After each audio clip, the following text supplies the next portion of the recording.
చెరువు వచ్చిన మీ అందరికీ ఉదయకాల శుభములు వందనాలు తెలియజేస్తున్నా. ప్రభునందు ప్రియమైన దేవుని బిడ్డలారా, మరి ఈ వారాన్నంతా పరిశుద్ధ వారముగా పిలువబడుతూ ఉంటాము. ఆదివారం నుండి యేసు ప్రభుల వారు మరి యెరూషలేముకు వచ్చినప్పుడు మరి ఆయనను ఒక రాజుగా ఆహ్వానిస్తూ ఉంటారు. మరి నూతన వస్త్రములు పరిచి మరి దారి పొడుగున మట్టలను మరి కొమ్మలను వేస్తూ ఒక రాజుగా ఆహ్వానిస్తూ ఉంటారు. మరి ఆ దినము నుండి ఈ వారమంతా పరిశుద్ధ వారముగా పిలువబడుతూ ఉంటుంది. అంటే ఆయన ఈ 33.5 సంవత్సరములు ఈ లోకంలో జీవించి మరి 3.5 సంవత్సరములు మరి ఆయన సేవా పరిచర్య కొనసాగించాడు. అనేకమైన అద్భుతములు చేశాడు, అనేకమైన కార్యములను చేశాడు. మరి చనిపోయిన వారిని లేపాడు, స్వస్థతలు జరిగించాడు, అనేకమైన కార్యాలను చేశాడు. కాబట్టి ఈ చివరి వారముగా మరి పరిశుద్ధ వారముగా మనము పిలువబడుతూ ఉంటాము. అయితే నిన్నటి దినమున చూసినట్లయితే మరి ఒక్కొక్క దినమున ఒక్కొక్కటి జరుగుతూ ఆయన చేస్తూ వస్తూ ఉన్నాడు.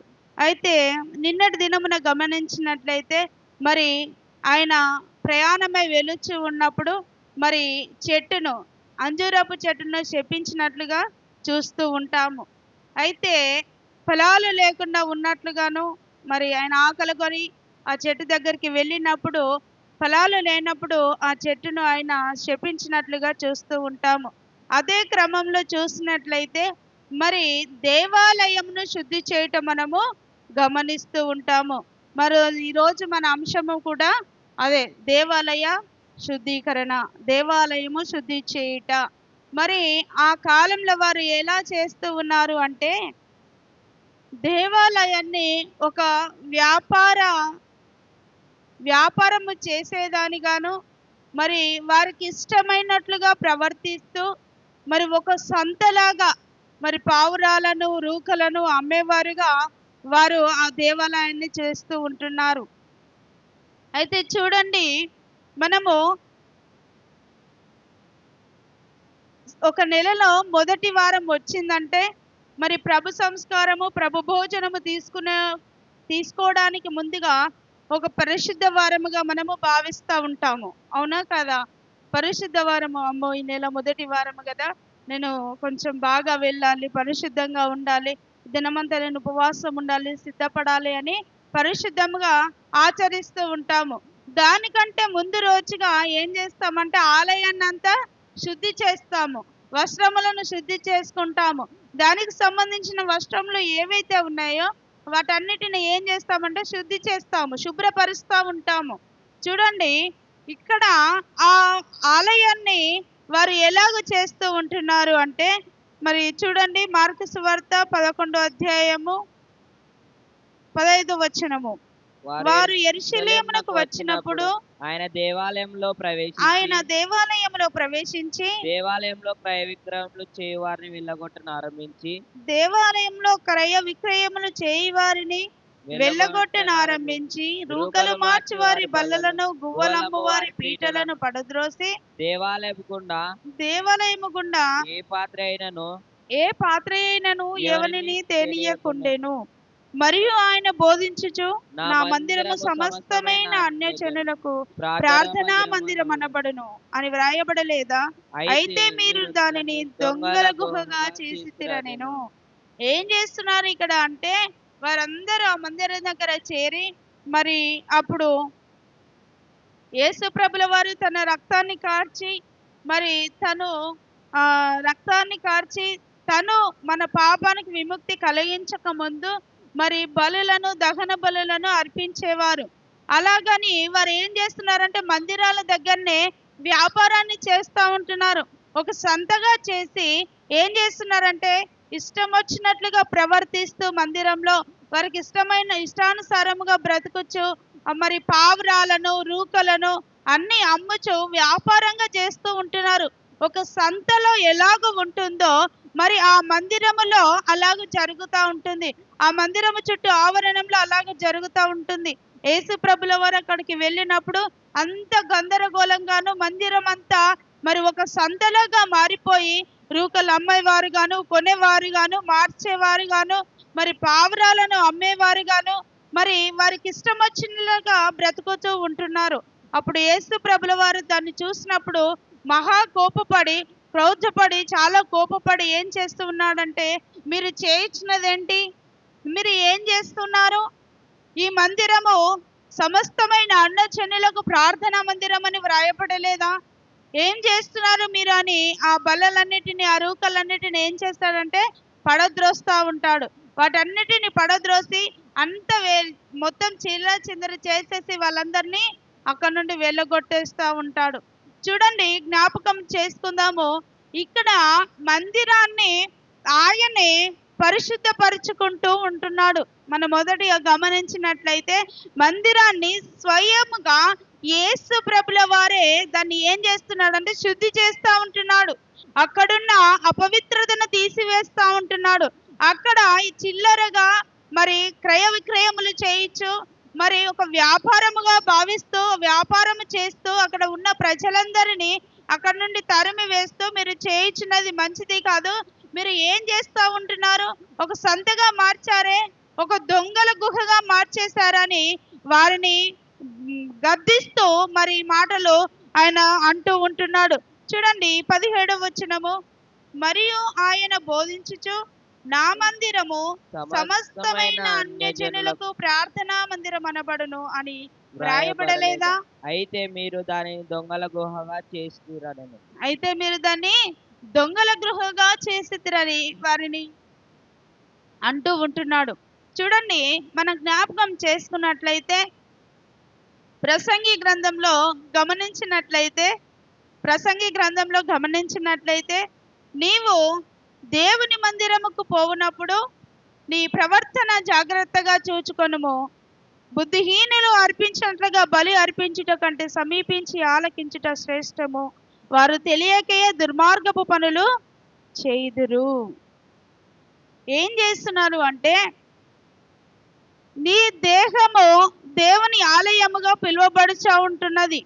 చూడండి, అదే విధముగా మనము మొదటి కొరింథీయులకు రాసిన పత్రిక 3వ అధ్యాయము 16-17 వచనాన్ని చదువుకుందాం. మీరు దేవుని ఆలయమై ఉన్నారనియు దేవుని ఆత్మ మీలో నివసించుచున్నాడనియు మీరెరుగరా? ఇక్కడ మనం ఆధ్యాత్మికంగా గమనించినట్లయితే దేవుని ఆలయము ఎవరు అంటే మనమే. మనమే. ఆయన సన్నిధికి వస్తున్న మనము. అందుకే నీ దేహమే దేవుని ఆలయము. పాటలు కూడా పాడుకుంటాము కదా, నీ దేహమే దేవుని ఆలయము, నీ దేవుడు మలచిన మందిరము. ఆయన దేహము దేవుని ఆలయము, దేవుడు మలిచిన మందిరము. అందుకని చూడండి, మీరు దేవుని ఆలయమై ఉన్నారనియు మీరు దేవుని ఆత్మ మీలో నివసించుచున్నాడనియు మీరు ఎరుగరా? 17వ వచనం, ఎవడైనను దేవుని ఆలయమును పాడు చేసిన ఎడల దేవుడు వానిని పాడు చేయును. దేవుని ఆలయము పరిశుద్ధమై ఉన్నది, మీరు ఆలయమై ఉన్నారు. చూడండి, మీరు దేవుని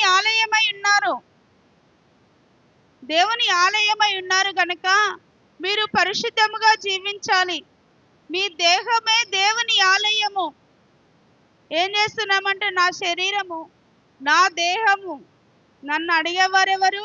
నాకు ఇష్టం వచ్చినట్టుగా నేను బ్రతుకుచున్నాను, నాకు ఇష్టం వచ్చినట్టుగా నేను ఉంటాను, నాకు ఇష్టం వచ్చిన వస్త్రాలు నేను వేస్తాను, నాకు ఇష్టం వచ్చినట్టుగా నా శరీరాన్ని గాయపరుచుకుంటూ ఉంటాను అని అంటాడు. ఎవరి ఇష్టం? నా శరీరము నా ఇష్టము, నా దేహము నా ఇష్టము అని అంటూ ఉంటున్నాము. చూడండి, అందుకని దేవుని ఆత్మ మీలో నివసించుచున్నాడని మీరు ఎరుగరా? ఆయన ఆత్మ మనలో ఉన్నది. ఆయన ఇచ్చిన శరీరము, ఆయన ఇచ్చిన ఆత్మ అన్నీ ఆయనవే తీసుకొని మన సొంతదానిగా భావిస్తూ నా ఇష్టం ఉండి నా ఇష్టం వచ్చినట్లుగా బ్రతుకుచాను, నాకు నచ్చకపోతే నేను చనిపోతానని ఇష్టం వచ్చినట్టుగా శరీరాన్ని గాయపరుచుకుంటూ ఉంటాము. మరి ఆత్మహత్యకు పాల్పడుతూ ఉంటాము. మరి ఈ కాలాన్ని చూసినట్లయితే మరి యవన బిడ్డలు కానీ ఇంకా వేరే వారు కానీ ఎలాగ ఉంటుందంటే మరి వారు ఎగ్జామ్స్లలో పాస్ కాకపోయినా లేదా ఏదైనా అడిగినది తల్లిదండ్రుల నుండి పొందుకోలేకపోయినా ఏం చేస్తున్నారంటే ఆత్మహత్య చేసుకుంటూ ఉంటున్నారు. ఇగో నేను వెళ్ళిపోతూ ఉంటున్నానని ఫోన్లు చేసి మరి వారు చనిపోవడానికి సిద్ధం అవుతా ఉంటున్నారు. నీకు ఎవరు ఇచ్చారు హక్కు? అది నీ శరీరము కాదు, నీ ఆత్మ కాదు, నీ దేహము కాదు. నీ దేహము కాదు గనుక దానిని మరి ఎటువంటి మరి నీవు దాన్ని అన్యాయంగా చేయడానికి ఎటువంటి హక్కు నీకు లేదు. అందుకని చూడండి, ఎవడైనాను దేవుని ఆలయమును పాడు చేసిన ఎడల దేవుడు వానిని పాడు చేయును. దేవుని ఆలయాన్ని ఎవడైనాను పాడు చేసిన ఎడల, నా జుట్టని నా ఇష్టం వచ్చినట్టు కట్ చేసుకుంటానని ఒకరు బేబీ కటింగ్ లా కట్ చేసుకుంటారు. ఇంకా వీళ్ళైతే డిబ్బ కటింగ్లు కట్ చేసుకుంటూ ఉంటారు యవనస్తులు. ఎవరు ఇప్పుడు మూవీలో, ఒక సినిమా మూవీలో హీరో ఎలాగో కట్ చేసుకుంటూ ఉంటే, ఎలాంటి వస్త్రాలు వేసుకుంటూ ఉంటే ఈనాటి యువతరము అలాగూ తయారైపోతా ఉంటున్నారు. అతను ఎందుకు వేసుకుంటున్నాడు ఒకసారి ఆలోచన చేశారా? ఆఫ్టర్ ఒక షూటింగ్ కొరకు, చిన్న చిప్స్ కొరకు ఏం చేస్తారంటే అడ్వర్టైజ్మెంట్ కొరకు ఆ డ్రెస్ను వారు ప్రజలందరికీ ప్రచారం చేస్తూ ఉంటే, అమ్మో నా హీరో, ఎవరి హీరో? నా హీరో వేసిన డ్రెస్ నేను కూడా వేస్తాను, నేను పెద్ద ఫ్యాన్ అయిపోయానండి. అలాంటి వస్త్రాలను ధరించుకొని అలాంటి కటింగ్స్ చేసుకొని మరి దేహాలను పాడు చేసుకుంటూ ఉంటున్నారు. ఎవరిచ్చారు నీకు అధికారము? నీ దేహము దేవుని ఆలయము ఉన్నదని గుర్తించాలి. విలువ పెట్టి కొనబడిన వారము, ఆయన రక్తాన్ని కార్చాడు. విలువ పెట్టి కొనబడిన వారము. చూడండి, పాడు చేసిన ఎడల దేవుని వారిని పాడు చేయను. దేవుని ఆలయము పరిశుద్ధమై ఉన్నది, మీరు ఆ ఆలయమై ఉన్నారు. ఆయన నివసింపగోరాలి అంటే ఆయన ఆలయం ఎలాగ ఉండాలంటే పరిశుద్ధముగా ఉండాలి. పరిశుద్ధముగా ఉన్నదా? పరిశుద్ధముగా జీవిస్తున్నామా? ఈ దినమున ఆయన సన్నిధికి వస్తున్నాము, పరిశుద్ధముగా జీవిస్తూ ఉంటున్నామా? ఎవరైనా అమ్మో నీకు ఈ చీర చాలా బాగుంటుంది అన్నారు అనుకోండి, ఎక్కడికి వెళ్ళినా ఆ చీరనే కడతావు. ఎందుకు? మెప్పు పొందుకోవాలి. నీకు ఇట్లా హెయిర్ స్టైల్ వేస్తే ఎంత బాగుంటుంది అన్నారు అనుకోండి, ఇంకా అలాగే వేస్తాం. ఎక్కడైనా ఫంక్షన్కి వెళ్ళినా అదే వేస్తాం, ఇంకా మార్చారు. ఎందుకంటే బాగుందన్నారుగా. అమ్మో నేను ఇలా బాగున్నానా 10 సార్లు చూసుకుంటాం అద్దంలో. అవునా? చూసుకుంటామా? మంచిదే, చూసుకుంటారు. అది మీ మెప్పు కొరకు. మరి దేవుడి కొరకు మీ దేహాన్ని పరిశుద్ధంగా ఉంచుతున్నారా? ఆయన నీ దేహము కొరకు చూడండి, ప్రసంగి గ్రంథము 5వ అధ్యాయము మొదటి 2 వచనాలు చదువుకుందాం త్వరగా. నీవు దేవుని మందిరముకు పోవునప్పుడు నీ ప్రవర్తన జాగ్రత్తగా చూచుకొనుము. బుద్ధిహీనులు అర్పించినట్లుగా బలి అర్పించుట కంటే సమీపించి ఆలకించుట శ్రేష్టము. వారు తెలియకయే దుర్మార్గపు పనులు చేయుదురు. చూడండి, నీవు దేవుని మందిరముకు పోవునప్పుడు ఎలాగ వెళ్ళాలంట? నీ ప్రవర్తనను జాగ్రత్తగా చూచుకొనుము. దేవుని మందిరానికి వెళ్ళేటప్పుడు మన ప్రవర్తనను జాగ్రత్తగా చూసుకోవాలి.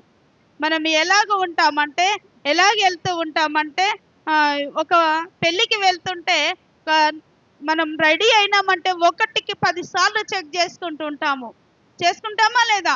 మన వస్త్రాలను కానీ, హెయిర్ కట్ని కానీ, లేదంటే మన గెటప్ 1కి 10 సార్లు చెక్ చేసుకుంటూ ఉంటాము.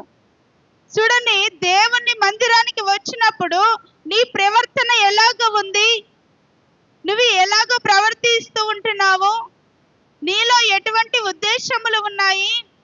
జాగ్రత్తగా చూచుకొనుము. బుద్ధిహీనులు అర్పించినట్లుగా బలి అర్పించుట కంటే సమీపించి ఆలకించి ఆయన సన్నిధిలో చేరి ప్రార్థించుటనే శ్రేష్టము కదా. ఆయన సన్నిధికి వచ్చి వాక్యానుసరమైన జీవితమును బ్రతుకుటనే శ్రేష్టము కదా.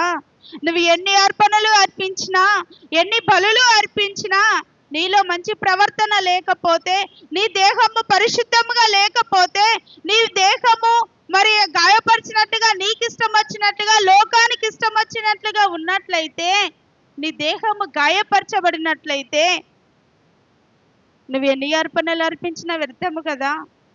నీవు వాక్యానుసరమైన జీవితమును, లోకములో ఉన్న వాటిని అనుసరించి నడుచుకోకుండా, నీ దేహాన్ని గాయపరుచుకోకుండా, నీ దేహము అపవిత్రపరచబడకుండా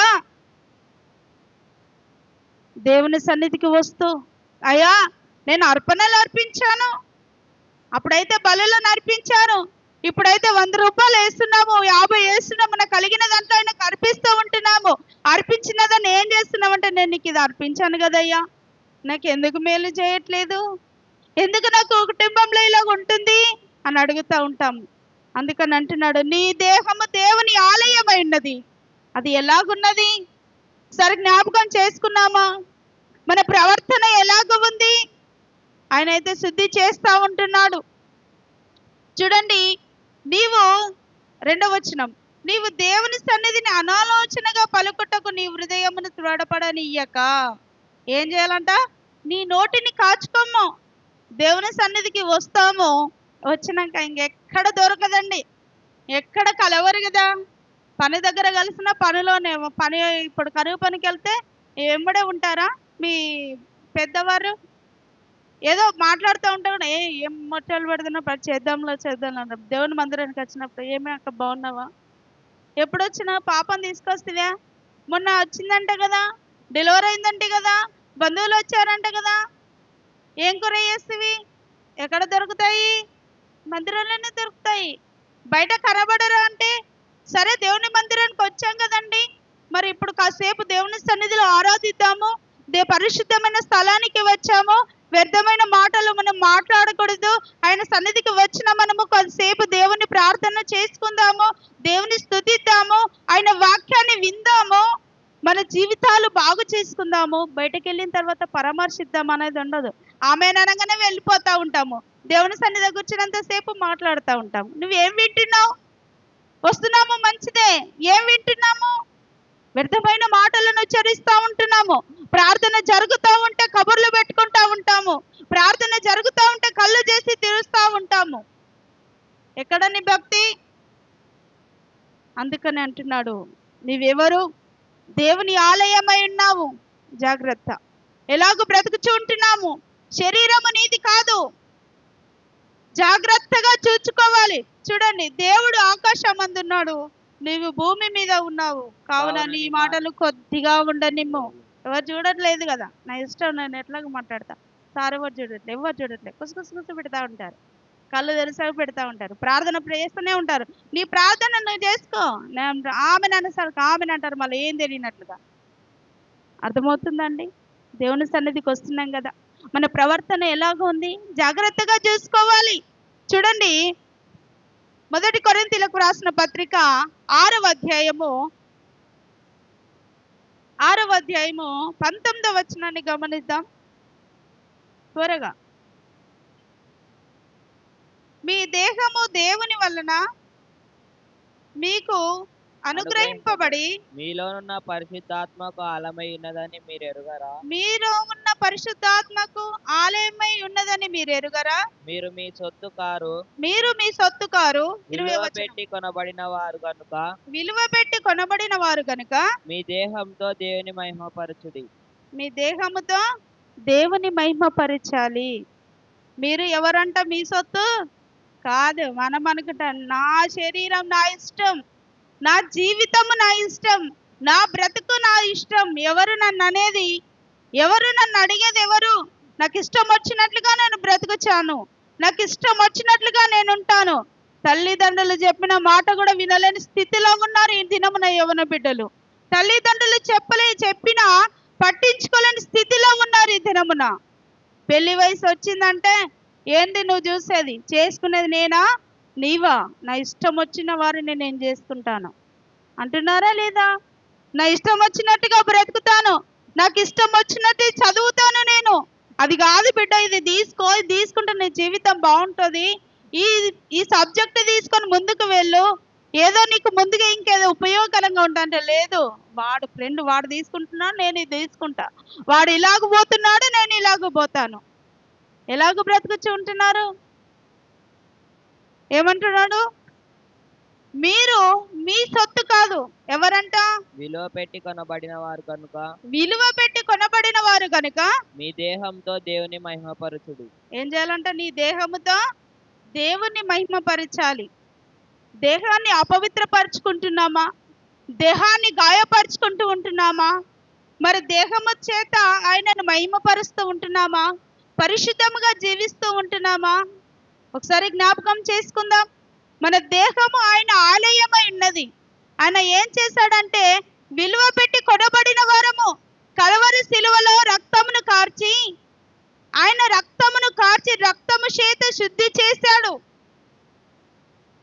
ఆలయాన్ని ఎలాగైతే ఆయననే స్వయంగా వెళ్ళి రూకలమ్మ వారిని వారందరిని బయటికి వెళ్ళగొట్టేసి ఆలయాన్ని ఎలాగైతే శుద్ధీకరణ చేశాడో, ఆయన కలవరి శిలువలో రక్తాన్ని కార్చి తన రక్తము చేత, తన ప్రాణాన్ని పెట్టి రక్తము చేత మన దేవాలయాన్ని రక్తము చేత కడిగి పరిశుద్ధముగా చేశాడు. అందుకని అది మీ సొత్తు కాదు, విలపెట్టి కొడబడినది. అది నా సొత్తు, మీ సొత్తు కాదు. మీరు ఇష్టం వచ్చినట్లుగా జీవించడానికి, మీరు ఇష్టం వచ్చినట్టుగా మీ శరీరాన్ని మరి అపవిత్రపరచడానికి అది మీ సొత్తు కాదు, నా సొత్తు అండి. వేలపెట్టి కొనబడిన వారు మీరు. ఏదన్నా ఒక 10,000 పెట్టి కొన్నామనుకో, దీన్ని ఎంత జాగ్రత్త చూసుకుంటాము. పిల్లలు ముడత కూడా ఏ వద్దు కింద పడిపోద్ది అంటారు. అవునా కదా? అవునా కదా? పిల్లలు, మన కడుపున పుట్టిన పిల్లలు ముడత కూడా ఏ వద్దు ముట్టకది, కింద పడిపోద్ది. టీవీ ముడితే నాకు ముట్టొద్దు నాన్న, అది పగిలిపోద్ది అంటారా అన్నారా? కొత్త డ్రెస్ కొని ఎంత పెట్టి కొన్నాను అనుకున్నావు? డ్రెస్ 1000 రూపాయలు. ఏమనుకున్నావు? జాగ్రత్తగా ఉండమ్మా, చినిగిపోద్ది అంటారా లేదా? చినిగిపోయే డ్రెస్సుకు, పగిలిపోయే ఫోనుకే అంత జాగ్రత్త వహిస్తుంటే, మరి ఆయన పరలోక రాజ్యానికి వారసులుగా మనల్ని పిలవడానికి ఆయన విలువ పెట్టి, మరి తన ప్రాణాన్ని వెలగా పెట్టి, తన రక్తాన్ని కార్చి మన దేహాన్ని శుద్ధి చేసి ఆయన ఆలయముగా చేసుకొని ఉంటే ఏం చేస్తూ ఉన్నాము? మన దేహాన్ని అపవిత్రపరుచుకుంటూ ఉంటున్నాము. మన దేహాన్ని అబద్ధాల పోరు, అంత అబద్ధాలు, అపవిత్రము, శుద్ధిగా లేదు, పరిశుద్ధముగా జీవించటలేదు, మోసపూరితమైన జీవితం జీవిస్తూ ఉంటున్నాము, మనకు నచ్చినట్లుగా బ్రతుకుచూ ఉంటున్నాము. అందుకే జ్ఞాపకం చేసుకుందాం. ఇప్పటి నుండైనా అనుకుంటున్నాము, నా బ్రతుకు, నా శరీరము, నా ఇష్టము. ఒక యవనస్తురాలు, ఇది మాట చెప్పి నేను ముగిస్తాను. ఒక యవనస్తురాలు, రియల్గా జరిగిందండి. ఒక యవనస్తురాలు తల్లిదండ్రులు చెప్పినట్లు వినకుండా, ఎంతనో తెలుసా అమ్మాయి? ఏ క్లాసో తెలుసా? 9th class. 9th క్లాస్ అమ్మాయి. ఎంత ఉంటుందండి 9th క్లాస్ అమ్మాయికి వయసు?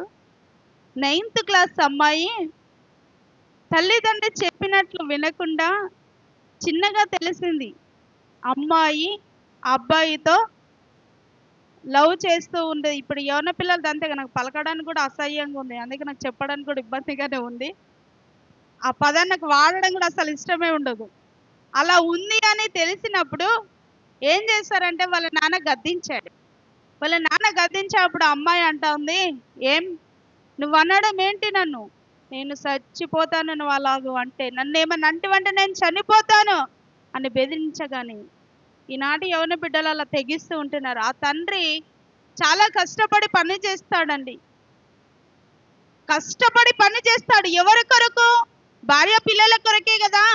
తను ఆకలి అయినా కానీ కడుపు మార్చుకొని కొన్ని స్థితుల్లో నీళ్లు తాగి పనిచేసే పరిస్థితులు ఉన్నాయండి. కుటుంబ యజమానుడు నా భార్య పిల్లల్ని చక్కగా పోషించాలి, వాళ్ళని ఒక స్థాయిలో నిలబడాలి, నా కుటుంబంలో వారు ఏ విధంగా వేరే వారు మరి వారి తోబుట్టుగా ఎవరన్నా ఉంటే మరి ఇరుపక్క వారు ఎలాగో ఉన్నత స్థాయిలో ఉన్నారు, నా పిల్లలు నా భార్య కూడా అలాగ ఉండాలని వారు ఏం చేస్తారు?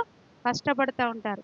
అలాంటి కష్టపడే వారికి ఇలాంటి వార్తలు వింటే ఎలాగ ఉంటుందండి? గుండె చెదిరిపోదు, ముక్కలైపోదు. అలాగ ఉన్నప్పుడు గద్దించినప్పుడు ఏం చేస్తుందంటే అమ్మాయి, నా ఇష్టం అనగానే అతడు, నేను ఉండను, ఇంకా నా బ్రతికెందుకు, నేను ఎందుకు ఉండి అనేసి వెళ్ళిపోయాడు. ఏం చేసి తాడు తీసుకొని వెళ్ళిపోయాడు. వెళ్ళగానే వాళ్ళ ఆ వైపు వెళ్ళిపోయింది, నేను కూడా ఉన్నానని ఈమె ఒక సైడ్ వెళ్ళిపోయింది. వెళ్ళిపోతే ఒక ఆవిడ ఉండి ఈ పిల్ల ఏం చేసిందంటే గదిలోకి వెళ్ళి చాకు తీసుకొని కోసుకుంటా ఉంది, దీన్ని ఇలా కోసుకుంటా కూర్చుంది. చిన్న వచ్చి అడుగుతా ఉంటే ఒక ఆవిడ వెళ్ళి, ఏం నీకు పిచ్చి పట్టిందన్న పిల్లని పడాపడ కొట్టేసి చాకు పక్కన పడేసి వాళ్ళ తండ్రి వాళ్ళకి ఫోన్ చేసి మొత్తం మీద వారిని ఇంటికి రప్పించారు. తీరా చూస్తే సుమారుగా 15 రోజులు 20 రోజుల వరకు ఆ పిల్లను కాపు కాయడం జరిగింది. ఏం చేస్తా ఉంది తెలుసా, నాకు చనిపోవాలనిపిస్తుంది అంటే అది కోసుకుంటుంది, చనిపోవాలనిపిస్తుంది అంటే అది కోసుకుంటుంది, ఏదో పిచ్చి పట్టి దయ్యం పట్టిందనిలాగా. ఎవడి కోసం చనిపోతావు? ఎవడు నిన్ను కన్నది ఎవరు? 10 రోజుల వరకు తీసుకొని పెళ్లి చేసుకుంటారండి, చేసుకుంటారు. 4 రోజులకు నీకు పని రాదు, పాట రాదు, ఏమి రాదు. ఎవరు సహిస్తారు? వాడికి ఏం పని రాదు, ఎలా పోషిస్తాడు? కథం ఇంకా మళ్ళా యథావిధి నువ్వు వచ్చి తల్లిదండ్రుల మీద లేదా వాళ్ళ తండ్రుల మీద భారం కావాల్సిందే. మీ కాళ్ళ మీద మీరు నిలబడే శక్తి మీకుందా? చూడండి, అలాగూ దేహాలను పాడు చేసుకుంటూ ఉంటున్నాము, అపవిత్రపరుచుకుంటూ ఉంటున్నాము. అందుకని అది మీ సొత్తు కాదు, నా సొత్తు. అది నీ దేహమే దేవుని ఆలయము, వెలపెట్టి కొనబడిన వారు, నా రక్తము చేత శుద్ధి చేశాను, పాపము లేకుండా మిమ్మల్ని పవిత్రులుగా మార్చాను, కానీ పాపములోకి వెళ్ళిపోతా ఉంటున్నారు, పరిశుద్ధముగా జీవించటలేదు. జ్ఞాపకం చేసుకుందాం, మనము పరిశుద్ధముగా జీవించటలేదా? నా దేహము నా ఇష్టము, ఇది నా సొత్తు అని అనుకుంటున్నారా? జ్ఞాపకం చేసుకుందాం, ఈ శరీరము మనది కాదు, ఎవరిది? ఆయనది. వెలపెట్టి కొనబడిండు, ఆయన రక్తాన్ని కార్చి తన ప్రాణంను వెలబెట్టాడండి, డబ్బులు కాదు.